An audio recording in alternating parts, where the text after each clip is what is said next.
This podcast is part of the Deluxe Edition Network. To find other great shows on the network, head over to deluxeeditionnetwork.com. That's deluxeeditionnetwork.com.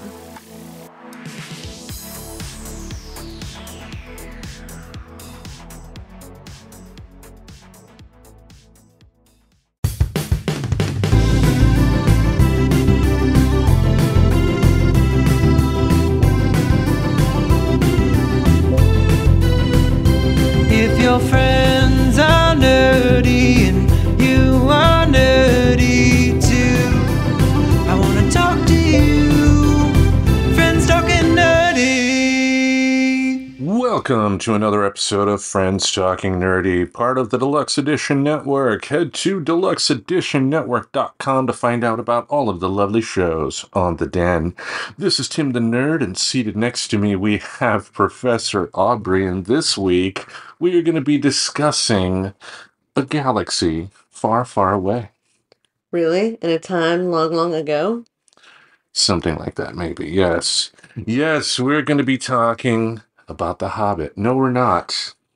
No, we're not talking about The Hobbit. No, we're going to talk about something better. Yeah. We're going to talk about Star Wars. our favorite Star Wars properties. Now, the Star Wars brand, which is now owned by Disney, has recently released a new TV show called The Acolyte. I've seen like the first couple of episodes. Didn't hook me in or anything like that, but I'm glad if other people like it. But I also noticed too, one very bad thing about the Star Wars fandom, at least when it comes to social media, is that the negative people in that fandom are kind of assholes. Well, imagine that. Yeah, and it's not... Usually, if someone is negative in one aspect, they might be negative in other aspects.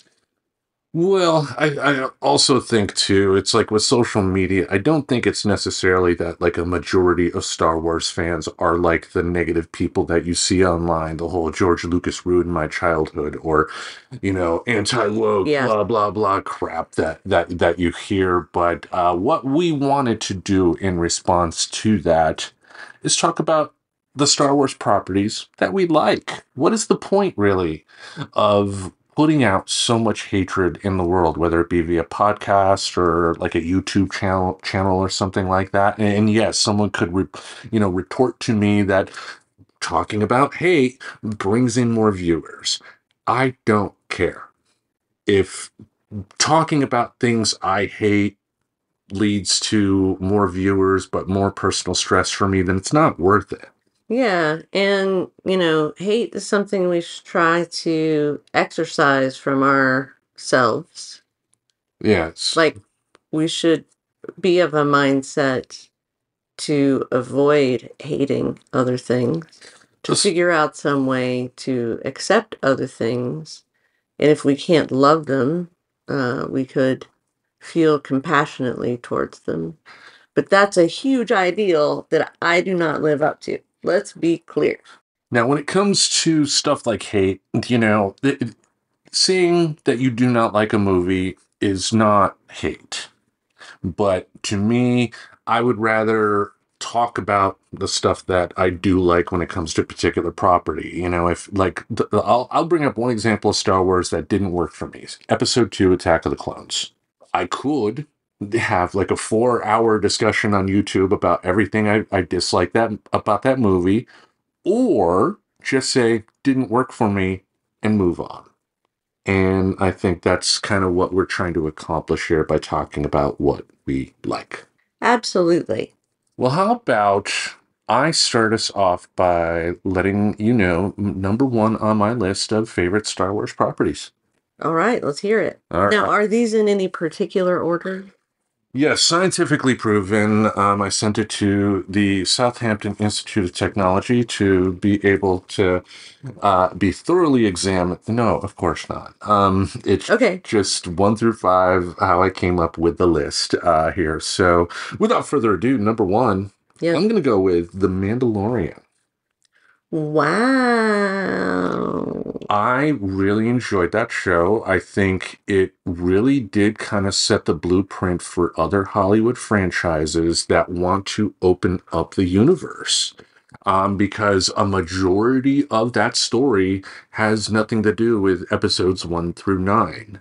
Now, yes, there are characters from episodes 1 through 9 that do come into play in that particular story, but they come into play in logical ways. Like for me, nothing will beat that. It was, I think, at the end of season 2 when Luke Skywalker first appeared on that show.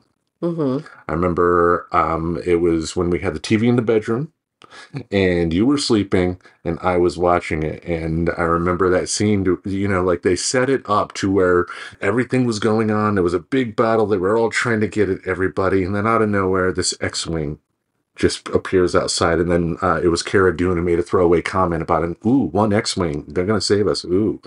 And I totally missed it at first. But then you saw, a person with a gloved hand appear out of that X-Wing, and then out of nowhere it's R2D2, and I'm sitting in bed like, oh my god, it's Luke Skywalker, oh my god, and then it was, and then I had the happy tears going, and you were asleep, and I had to be quiet, but a part of me was like, should I wake her up? I think she, even though this is something on streaming that you were able to catch at a later time, but that is, again, to me, is the beauty of what the Mandalorian did. Again, they created essentially an entirely separate universe in the Star Wars universe, if that makes sense. It does not.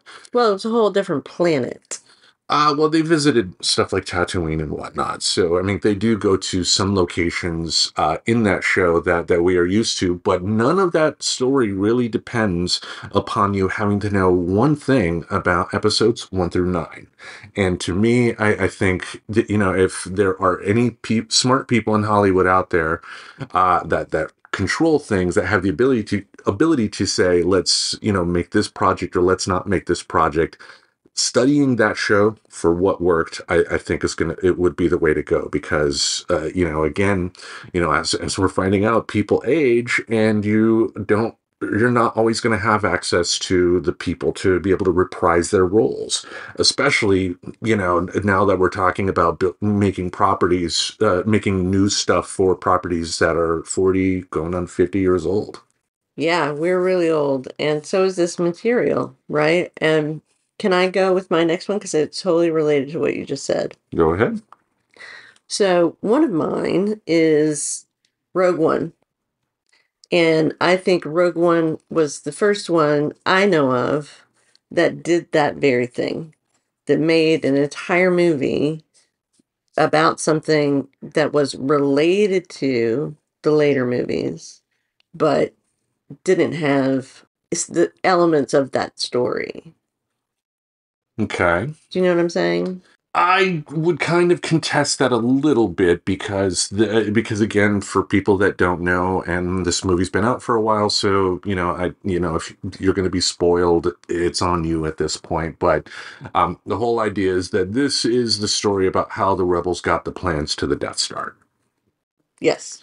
So it does kind of tie into episodes 1 through 9, and again, myself, I have kind of been open on the show before talking about Rogue One that it, except for the last 10 minutes of that film, didn't really work for me. Interesting. So I think it's until the last 10 minutes of the film that the pressure is building, I think, in the story, obviously.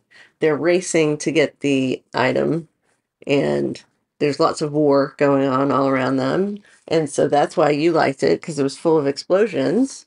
But I guess what I'm saying is, I don't know, it just felt different than 1, 2, and 3 to me. Even it didn't feel like a prequel because there weren't the same characters in it.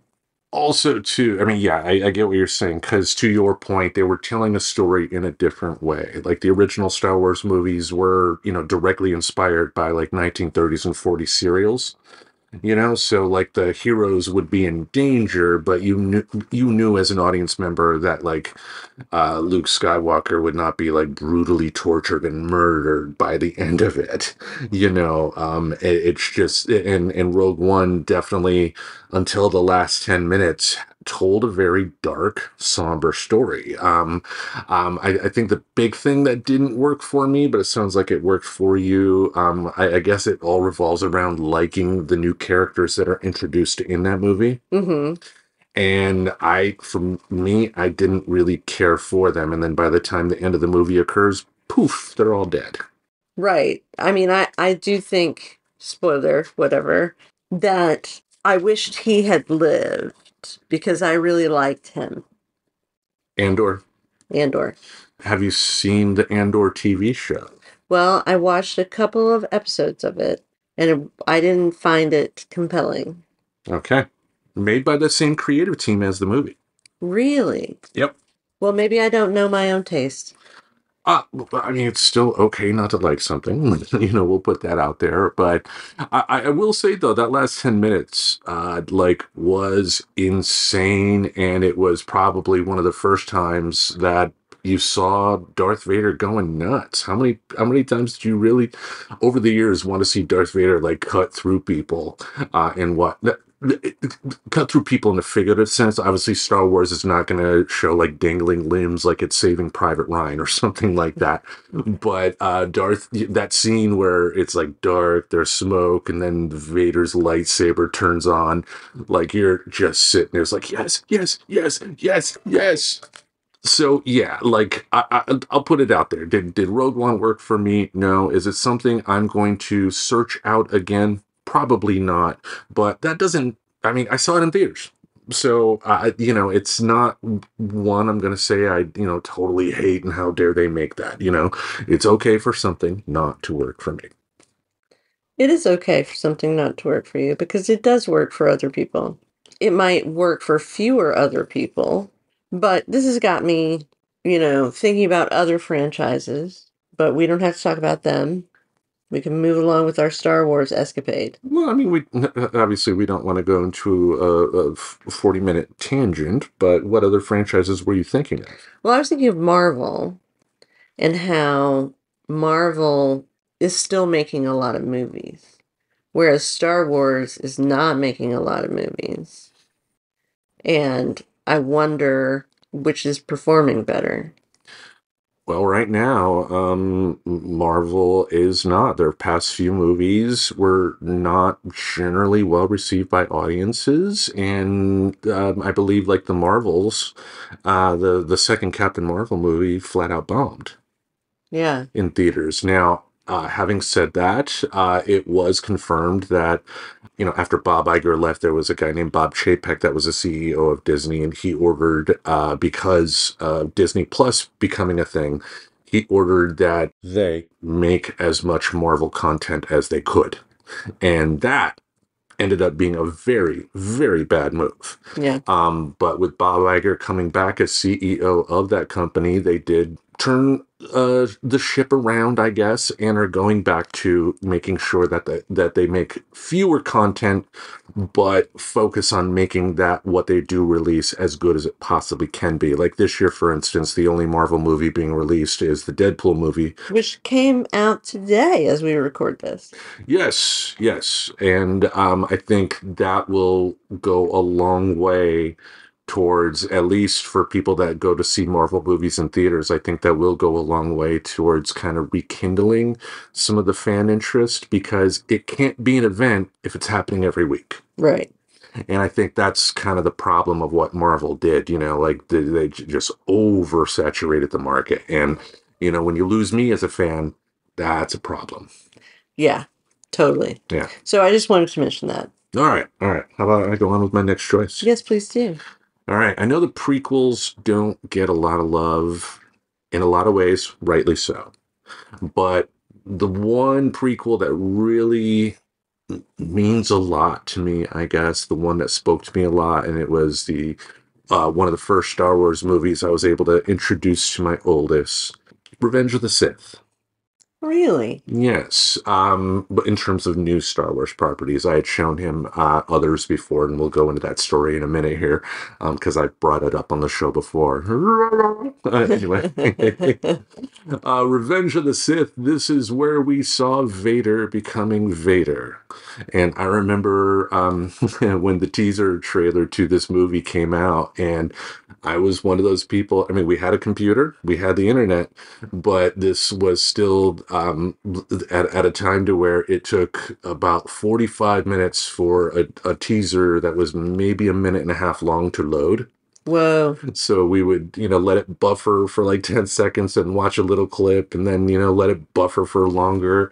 And that teaser was amazing. It's like they got to the point to where it's like darkness, you hear breathing, and then you hear the Emperor, Lord Vader, yes, Master, rise, which was not used in the film. The vocal delivery, but the Vader coming up was like, oh my god, oh my god, oh my god type of deal. I mean, it was at a that was one instance to where a trailer got me, like that South Park episode when the boys were trying to watch the trailer to the new Terrence and Phillip movie. Uh-huh. It's like, oh my god, did you see that? Did you see that type of deal? Now Revenge of the Sith does have its flaws. Like, did the final fight scene need to last like 45 minutes? No. I don't think it did.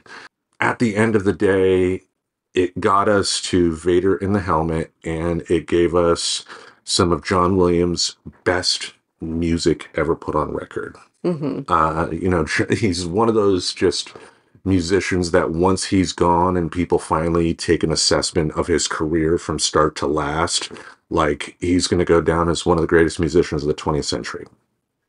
I agree. And that final bit, that montage of music to where, like they're delivering Leia to Alderaan, and they deliver Luke to where they touch upon, some of the music themes that you were going to hear in the original trilogy if you watch Right. it from Yeah. episode 1 on, and Yes. just beautiful, beautiful, beautiful. Like, again, not a perfect Star Wars movie, but what they did right in that one, they did really well. And one of Hayden Christensen's best jobs at playing Anakin. I think that's absolutely true. Yeah. That's where he had the most to do, though.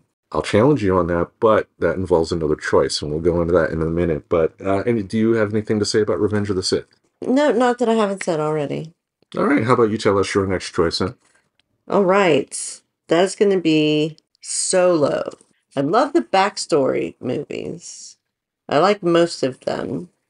And Solo was absolutely my favorite. It had some of my favorite actors in it. And I thought it was really funny and poignant at the same time. The costumes were great. I've not seen it. Really? Yeah, it didn't intrigue me, so I did not make an effort to go out and see it. Now, I've seen clips. Majority of the clips that I have seen involved Donald Glover as Lando, and that's how you take on a legendary role like that if you are a new person in that role. Yeah, you don't do an impression of the actor who played that role previous. You take on essentially the soul of that character. It's like similar to what Chris Pine did in the J.J. Abrams Star Trek movie. Chris Pine played Captain Kirk, and he did not do a William Shatner impression, but he was Kirk. And I think the same could be said for Donald Glover as Lando. Yeah, it's amazing. We should watch it. All right. I challenge you. Challenge you to a duel. I challenge you to watch. Yeah, I know it did have a troubled production. Originally, the guys who were hired to direct that, it was a pair that ultimately went on to do the animated Spider-Man movie, I believe. But Kathleen Kennedy did not like their work. So about halfway through the shoot, they were given the boot, and Ron Howard came in and To save the day. yeah, critics didn't think he really saved the day, and that was one film that did not do well at the box office and did kind of make Lucasfilm reassess how they wanted to present Star Wars to the public. Doesn't make it a bad film. And again, I haven't seen it, so I can't say up or down whether I would like it or not. But it is fair that if your business is making movies and TV shows and one doesn't do well, it's fair to, say you're going to reassess to see what will work. What's interesting about that is that it was definitely a movie from which you could see a sequel. And I think they always do that, right? Mm-hmm. They always leave the end of a movie such that it can have a sequel. Which you really shouldn't. That should not be the focus. It's great if you can do that, but for me, even something like Back to the Future, the first Back to the Future film, you could see how they were able to make the sequels. But if the first Back to the Future film is the only film we have in that trilogy, it's still a great standalone film. Correct. I'm not saying it makes a film bad. I'm just observing that most films in a franchise or a conglomerate or whatever, they are left such that there could be a sequel. Right. I mean, it's hard for there not to be able to be a sequel, I guess, like everybody in the thing could die or... I don't really have a problem with sequels per se, but I think a lot of the problems too when it comes to sequels, it seems like Hollywood studios want to already plan a 20-film franchise when the first film is not even released yet. Right. Just like Universal did with their Dark Universe world that they wanted to create with the Universal Monsters a few years back. They released one movie, the Tom Cruise version of The Mummy, that bombed. And all that work they put in terms of promoting the fact that they would have this big franchise went nowhere. And we, the consumer, pay. By watching a bad Tom Cruise movie. I mean, it's bad enough when you watch a good Tom Cruise movie, having to watch a bad one. I mean, we are paying for entertainment, so we're out money for a bad movie. Not like we could watch every possible thing. You know what I'm saying? So yeah, but if we did make that effort to go see it in theaters and it didn't work, and it's like, oh man. Yeah. All right. How about I go on to my next one? Yes, please do. All right. This one is essentially a remake of one of the Star Wars movies. And you're going to know why I'm not going to say that movie when I say it. But The Force Awakens, Episode 7. Yeah, I understand that it is essentially a remake. A soft reboot, if you will. But I loved the fact that it felt like, if anything, that film kind of brought the fun soul back to Star Wars. Because one thing that you can say about the prequels, tone-wise, they're not as fun as compared to the original trilogy. Not as much joking around, not as much moving around. Like weird characters. Well, you do have some weird characters, but it's like J.J. Abrams actually moved the camera around a lot more instead of what Lucas did in the prequels of, let's take the camera, point it to the right, and then pan very slowly to the left. There we go. We got it. And I think for a Star Wars film, the movement is needed. The original trilogy for, the technology they had in the 70s and 80s were able to capture that. And I think J.J. Abrams did a great job in terms of reigniting passion into the franchise. Is it a perfect film? By no means. There aren't many perfect films or TV shows in this franchise. There are things that you can pick apart. And the fact that this was essentially a soft reboot was very noticeable. But that does not make it bad. And the fact that it was able to bring back the original cast in somewhat unexpected ways, but just be able to bring them back was just like, thank you. I mean, how many people were, in tears, I guess, during the trailer when Han Solo appeared for the first time. It says, Chewie, we're home. When they're on the Millennium Falcon, you're like, yes, Yeah, that was a nice one. Yeah. And that was in terms of soft reboot. I mean, we've talked about that before. What does that mean? A soft reboot is essentially, again, where you're restarting a franchise, but not wiping the slate entirely clean. It's telling a new story, but you're telling it in an already established world where, the characters that you do know from that world are gonna, make appearances. And again, while the movie does have flaws, I think for its purpose of getting people excited about Star Wars again after how the prequels were perceived by our generation, um, I think it did its job amazingly well. It was of much higher quality, I would say. I mean, I don't think there's any question. I agree.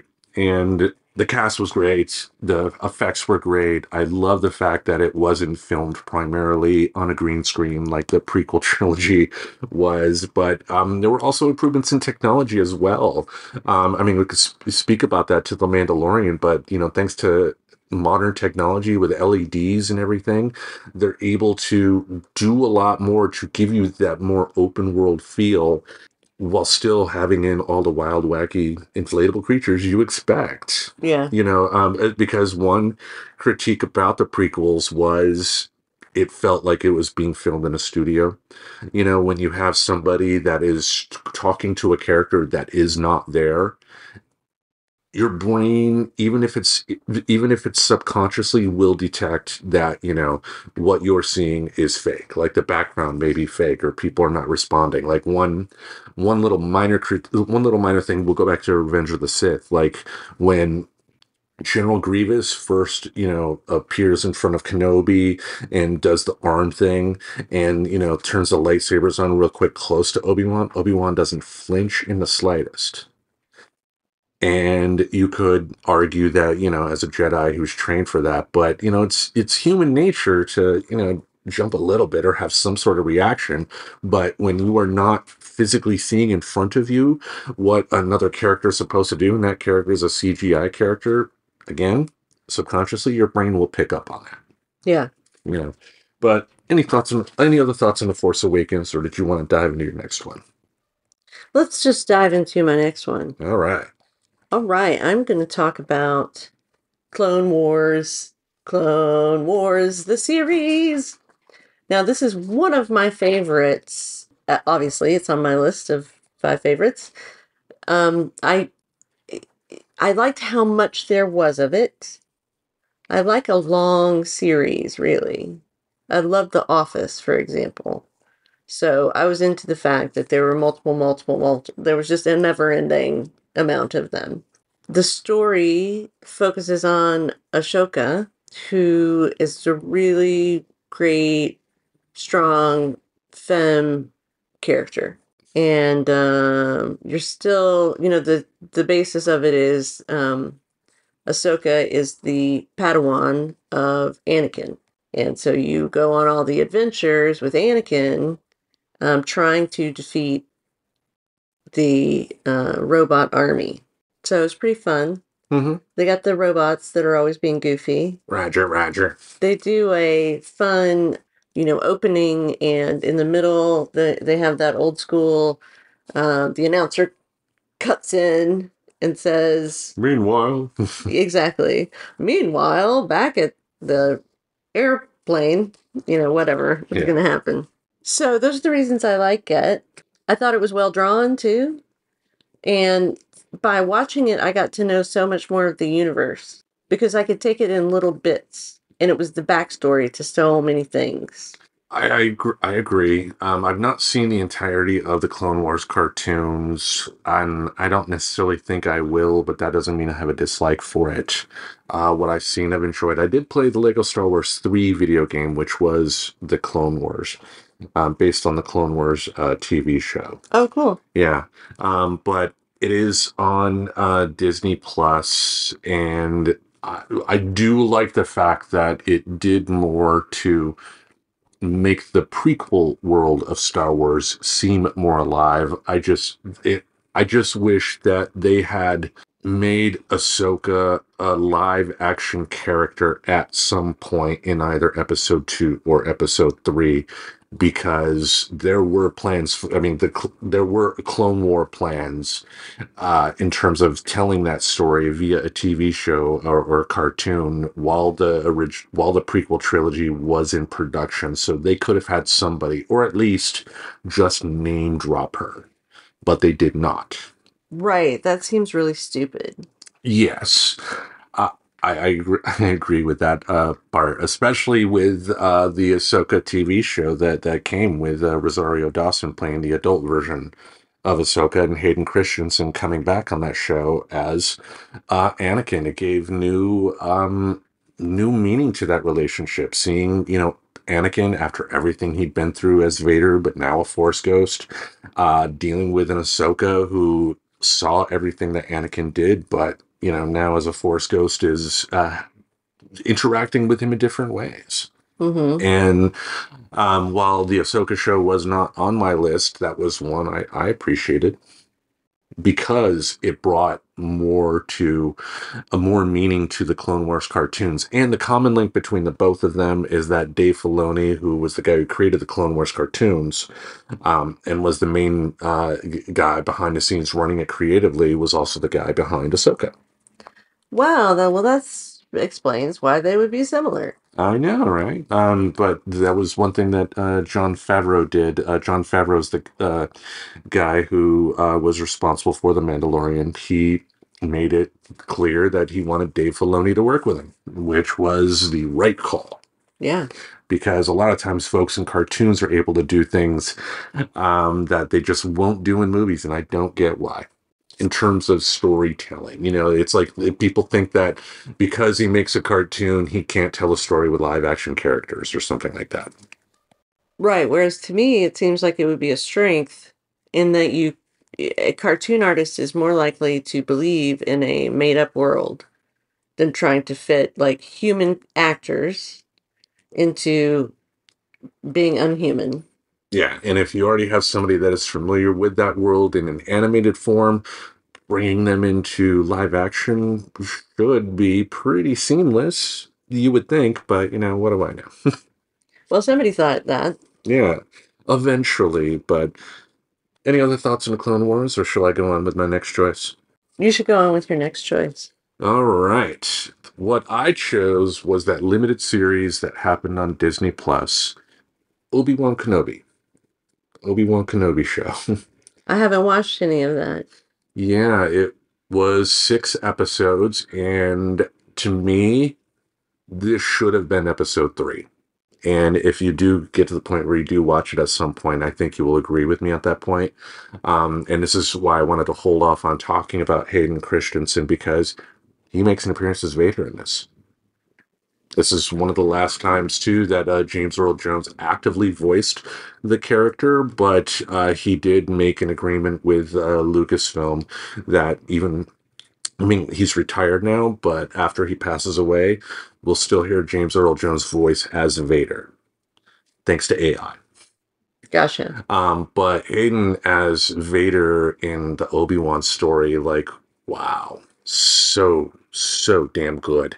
And I think the beauty of the show too is that it gave two of the big players from the prequel trilogy, Ewan McGregor and Hayden Christensen, a chance to really showcase their skills as actors. And I know Hayden Christensen got a lot of crap when the prequels were first released, but as I've talked about on the show before, like, he is a good actor. There's a movie that he did in between episode 2 and 3 called Shattered Glass. Did you ever watch that?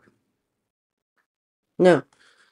It's a biopic based on a guy that wrote for various magazines and whatnot called Stephen Glass, who ultimately was caught lying about. Oh, I've seen this. Of course I have. Yeah. Hayden Christensen played that character, and like, you wanted to pull your hair out by the end of that movie because it's like, tell the fucking truth for once. But that goes to show you just how good Hayden Christensen was in that particular role, and like, he wasn't. I don't know of many actors that would have been able to take what George Lucas gave Hayden for episodes 2 and 3 and make it good.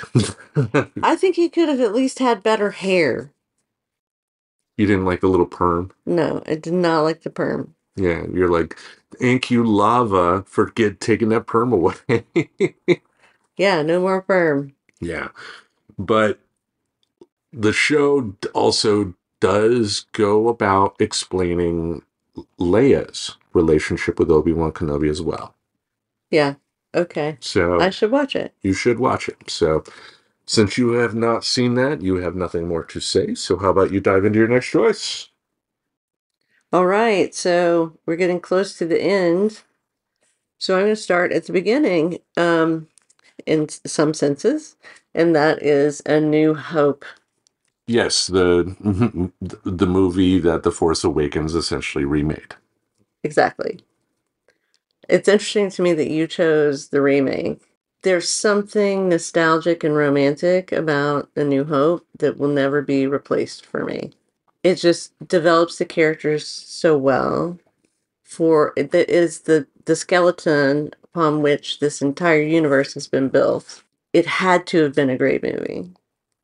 Yeah, I mean, it's a textbook example of the hero's journey story, which is a type of storytelling that has been around for many, many, many centuries. And, George Lucas apparently was a fan of Joseph Campbell, the guy who wrote A Hero with a Thousand Faces. I guess he studies like ancient religions and stories and stuff like that to find commonality among all of them. And that's how the hero's journey was essentially given words to a thought, if that makes sense. It's a story that's been told the same way throughout, because like Die Hard is a hero's journey type of story. Back to the Future is a hero's journey type of story. Gremlins is another one. But this one was just, without this, there is no Star Wars universe, of course, obviously. And just everything that was done well was done amazingly well. And I think primarily we can thank the editors, which included George Lucas's wife at the time, Marcia. Interesting. Yeah, Marcia, it was saved in the editing. Marcia Lucas was a big-time editor in the 70s. I believe she even edited like Taxi Driver and stuff like that. So like she has some bona fides. But do you know they got George around the last of the original films. Her and George Lucas got divorced, and apparently in the divorce she got some points on the original Star Wars movies, which kind of explains why George Lucas has gone out of his way to make sure that the original versions of the Star Wars movies and not the special editions are the ones that people see, because he made enough changes in the special editions to the point to where his ex-wife does not get any further money from it. Wow. So he's a petty, petty man. And it's like, I can relate to that. Wow. That's some good self-insight, Tom. Mm-hmm. Yeah. Because I definitely could see you doing something like that. Yeah. Anyway. But overall, classic film, and it did go a long way too towards like, I mean, even though it was a very traditional story in a lot of ways, using the hero's journey, it did like to flip the script too, especially with, how they portrayed Princess Leia. She wasn't the traditional damsel in distress. Exactly. All the characters were well-developed, human, well-rounded. And I think too, what I like about Leia more and more as time goes on, especially from that first movie, was that she was very much feminine, but also in charge. She wasn't a character that, you could see her being portrayed, if this makes sense. It seems like a lot of times women, even today, are portrayed in movies or TV shows in certain ways, and this one did kind of flip the script on that a little bit, but still allowed her, even though she kicks a lot of ass, she was still very much a woman. Well, okay, it's definitely still a woman, but she also was femme, right? She was feminine, which not all women are. So, but yeah, I get that. I mean, you get my point, though. A lot of times creators think that if they want to have a woman do some ass kicking or something like that, they must present this woman. It's like a lot of creators just don't know how to write women. You You know? think? Yeah. You think Yeah. a lot of non-women creators don't know how to write women. Yeah, they think if she kicks ass, then she must appear a certain way in that movie or TV show. When I'm glad they let Leia do everything that Leia did in those movies. Me too, and I'm glad that it was made at a time where there was some semblance of avoiding overt sexuality in a rude way in movies. Like it was from I feel like a 50s housewife in the year 2000, right? I, but you know what I'm saying. I agree, and I can kind of tie that in with my last choice if you want. Okay, yeah. All right, my last choice here is The Empire Strikes Back, and the reason I'm going to tie that in is it's like in The Empire Strikes Back, Han and Leia officially become a couple, but you don't have like a 25-minute love scene between the two. You see two kisses, and that's it. But to me, there was nothing more sexy than that those two kisses between them, because you could feel the passion. I mean, they were great actors, and apparently it did come out years later that during the filming of A New Hope, Harrison Ford and Carrie Fisher did hook up for a bit. Oh, wow. Harrison was married at the time, so not good. But Well, we don't know if they had any kind of agreement. we'll leave that as an asterisk. Yeah. Yeah. But yeah, I would think though that there would be a reason they wouldn't, they would wait years to bring that out in public. But anyway, Well, maybe they just think the public is not entitled to know about their sex life. well, we're talking about Carrie Fisher though too, who is from the earliest days extremely open about her life. I don't think Harrison Ford has been. But it's anyway. It's an interesting Yeah, discussion. yeah. Well, go back to The Empire Strikes Back here. I mean, Yeah. this is a movie that helped me name a child.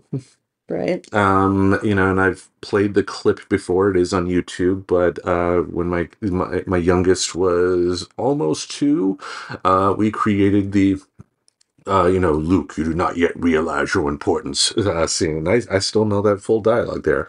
To me, it was Empire Strikes Back is easily one of the greatest popcorn movies ever made. What do you mean by popcorn movies? Empire Strikes Back is not Citizen Kane. They're trying to achieve different things with their storytelling. It's not Schindler's List. It's meant to be escapist fare. But the fact that they made the choices that they did in that particular movie, because, I mean, if you think about it, the heroes lost. At the end of the movie, all the heroes are in a bad place compared to what they were. But because they were in that bad place, they had clarity on how to proceed with the next movie. And that took guts. I mean, they could have easily done what people have done in Hollywood for many years before The Empire Strikes Back and have done for many years after The Empire Strikes Back, and essentially for the sequel, make it a bigger version of the original film. And they did not do that. That was a brave choice. And the whole idea of Vader being Luke's father, which was not part of the whole storyline from the very beginning, as George Lucas would have tried to make you believe, was brilliant. Yeah, I mean, knowing that they didn't know that is they outdid themselves with that little twist.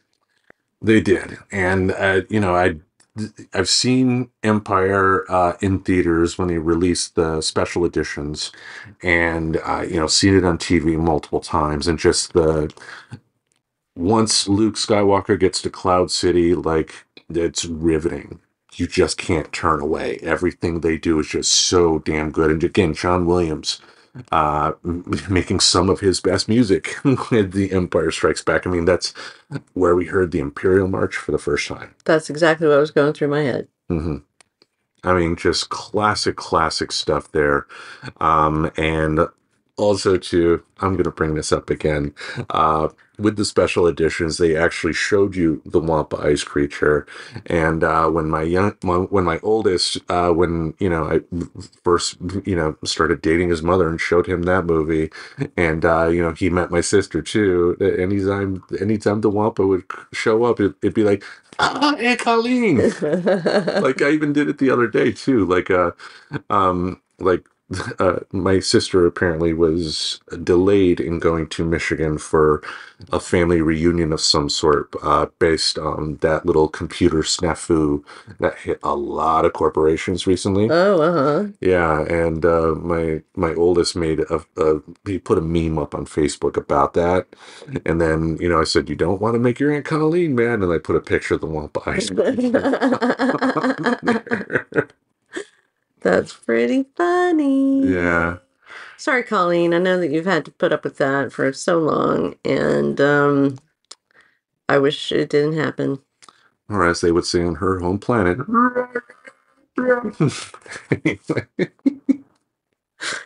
You're such a jerk. Right. Any thoughts on Empire, or do you want to go on with your last choice? Well, Empire is a dark movie. Very dark movie. And my next movie is the resolution of that darkness in a positive way. And that is Return of the Jedi. All right, good one. So great. We see Yoda for the first time. Nope, second time. Second Yoda's an time. Empire. Is he really? Mm-hmm. The whole training thing is in an Empire. Yeah. Because that's you seek Yoda. That's what he's doing to get ready to fight his father. Yeah. Yeah. No, there is another. From Empire. Well, Yoda dies. It's the last time we see Yoda. Got that right. Yes. My Star Wars street cred is dead now. And that person was in it too.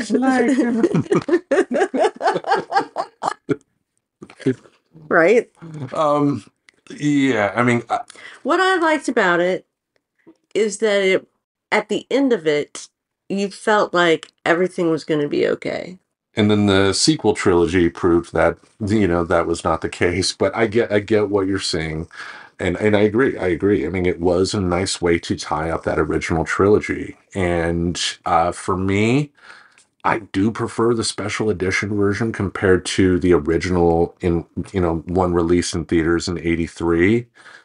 I think Lucas had, and as I briefly mentioned too, this was around 83 was around the time he was getting divorced, and he didn't want to continue on with Star Wars, and it kind of shows in some ways. Because Leia was originally not supposed to be Luke's sister.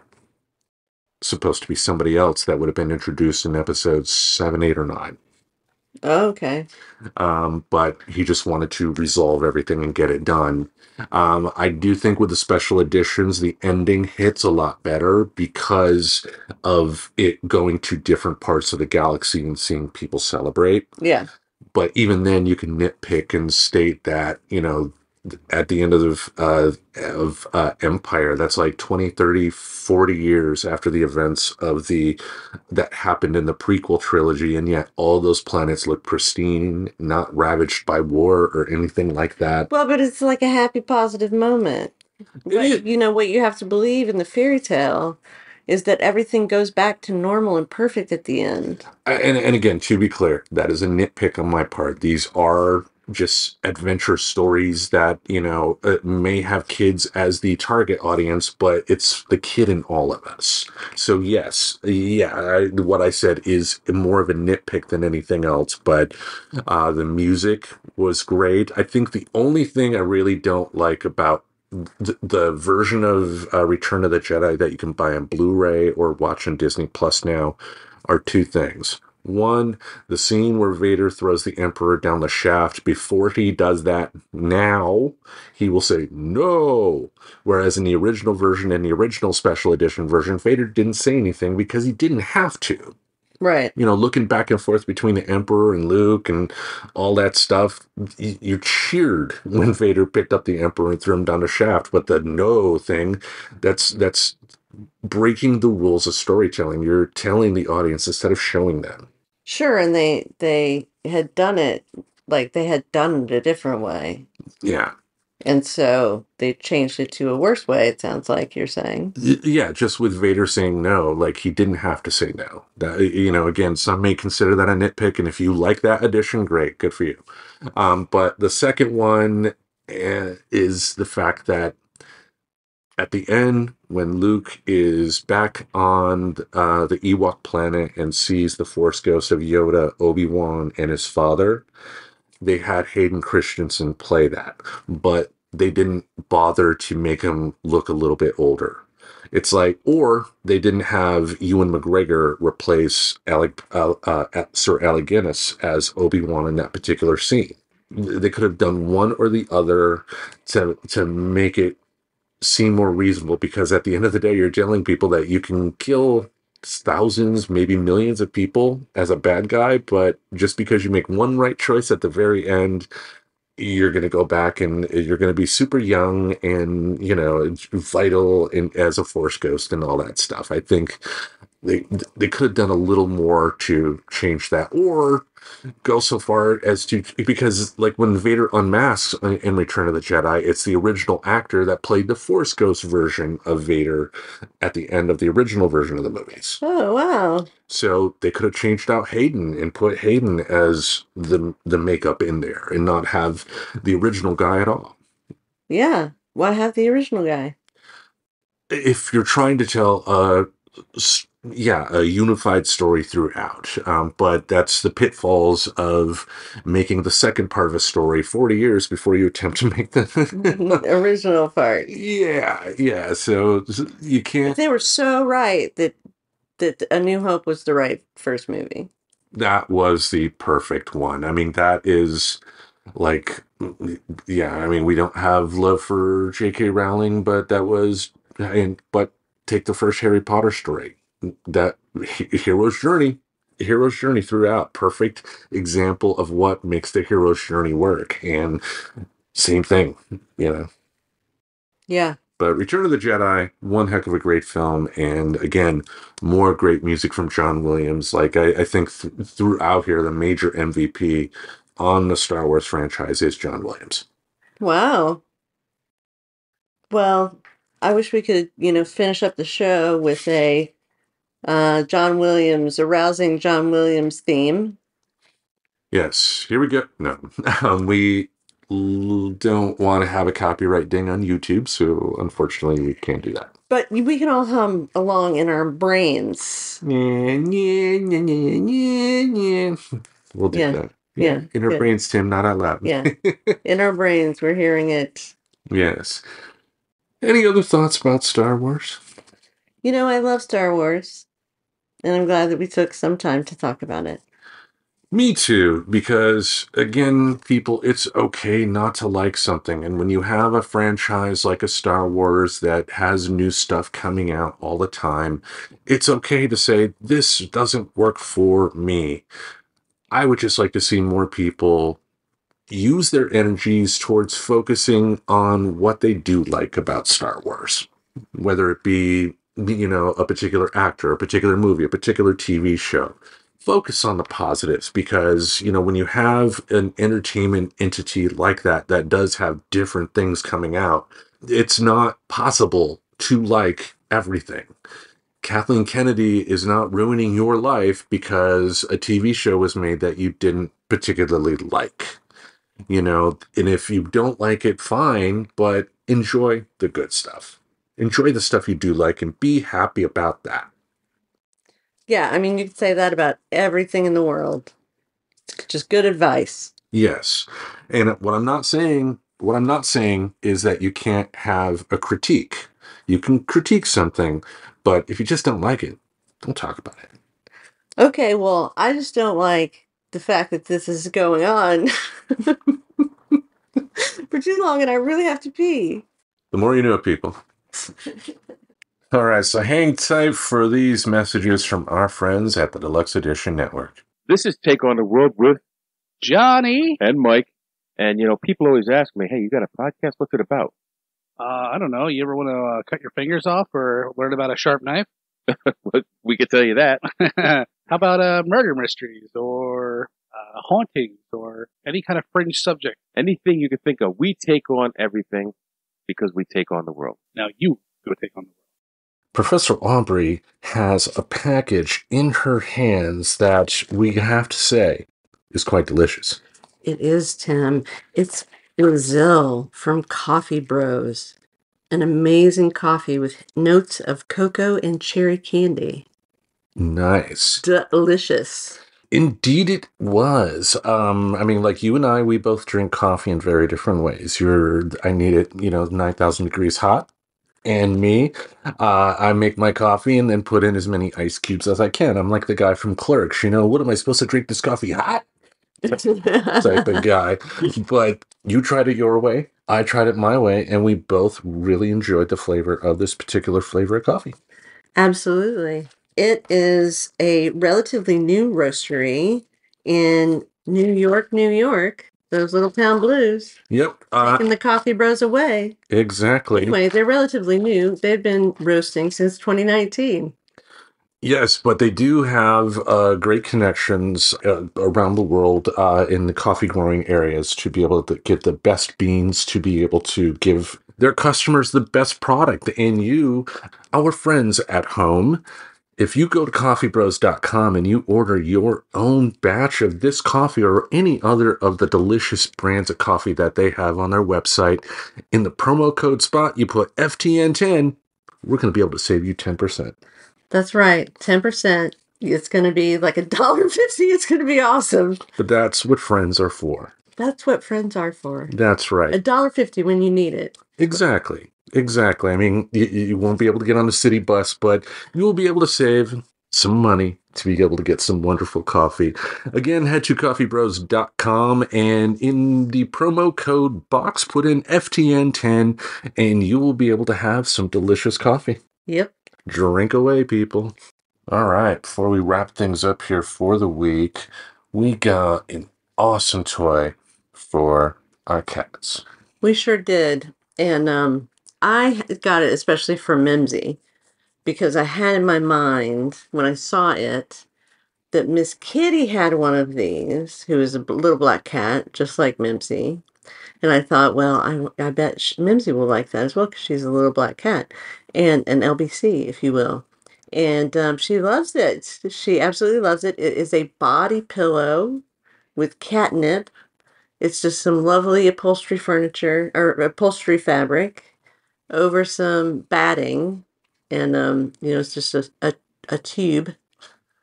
Yeah. She just rolls around with it, rubs her face all over it, bites on it. She loves it. Yeah, I kept it. I put it in my bag after we bought it at the store, and then took it out of the bag because apparently, because when you leave your home, your cats think you're going hunting. Cats don't think of humans as a separate entity. They just think of us as bigger cats who are more clumsy and louder. Right. So when we go out, we must be hunting. So if you come back and have something in your hand, you had a successful hunt. So yeah, I took it out of the bag. Took Mimsy a moment for her to come in the living room, but once she saw it, yeah, to your point, she was like, "Oh my God, I love this! Gonna roll around. I love it. Come here, I love you." Holding it close to her and everything like that. It was funny to see. It was very cute. Yes, and that's exactly what Miss Kitty used to do. I know we had. I did give Annie a chance to play around with it, and she did for a little bit, but she's not been one to really get super hyped up around catnip, only Mimsy. Yeah. I mean, Annie was just playing with your plastic mouse instead of the new body pillow, which is, most cats will play with the new thing.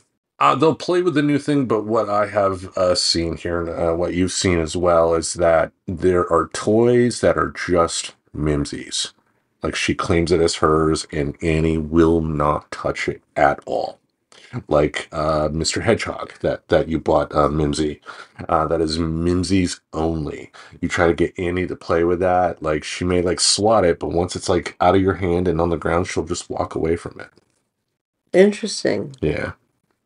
The other one that is like that is the corn, I believe. Yes. But that one has been a while since Mimsy have played with that now. Like we're both going to live up to this, but I know one thing we talked about was not doing what both of us did with both Sherman and Phil in terms of every time we go to the store, we come back with a new toy. Right. You know? And I think we're definitely living up to that. But I also don't, with as many toys as Annie has that she plays with around the house, I'm all for Mimsy having a couple of things that are her own. Oh, yeah. Yeah. For sure. Yep. Anyway, anything else you want to say to our friends at home before we wrap things up for the week? Just, I hope you have a great week. Yes. Put on some Star Wars 2 and enjoy yourself, right? Absolutely. All right. So, for the most electrifying professor in podcasting today, each Monday we'll have something in this podcasting space to entertain your ear holes. Until we meet again, we bid you adieu. So long. And thanks for all the fish. Subscribe to Friends Talking Nerdy on YouTube Music, Apple Podcasts, Spotify, or wherever you listen to podcasts. Goodbye, darling.